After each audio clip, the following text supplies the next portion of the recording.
Welcome to our channel. Today we how to restore Zscaler client access after login failures, complete guide step by step clearly. If you are facing login failures with your Zscaler client access, follow these steps to restore connectivity. Begin by checking your internet connection to ensure it is stable and functioning properly.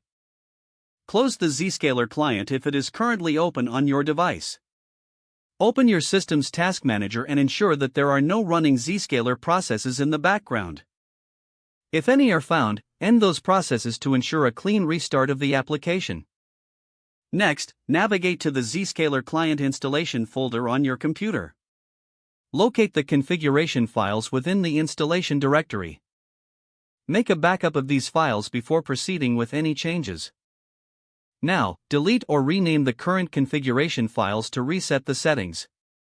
Reopen the Zscaler client application on your device. You may be prompted to sign in again. Enter your credentials carefully. If login fails again, visit the Zscaler support page for any known issue. Check if there are any updates to the Zscaler client software and install them if available. After installation, restart your computer to ensure all updates take effect properly.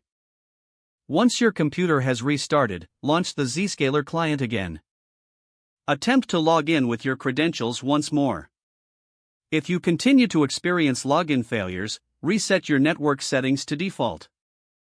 This can often resolve connectivity issues that may be affecting the Zscaler client.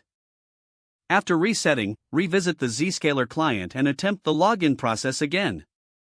If the issue persists, consider contacting your organization's IT support for further assistance. Make sure to provide them with detailed information about the error messages you have encountered. This will help them diagnose the issue more effectively. Once resolved, you should have proper access to the Zscaler client once again. If the page does not load, refresh the browser or try again in a private or incognito window. Make sure you are using the correct email address, then retype it carefully to avoid small typos. If your password is not accepted, use the reset option and create a new strong password you can remember.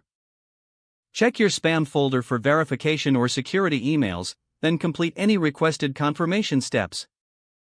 Enable two-factor authentication if available to improve account security and reduce unauthorized access risk. Don't forget to like this video and subscribe to our channel for more step-by-step tech guides.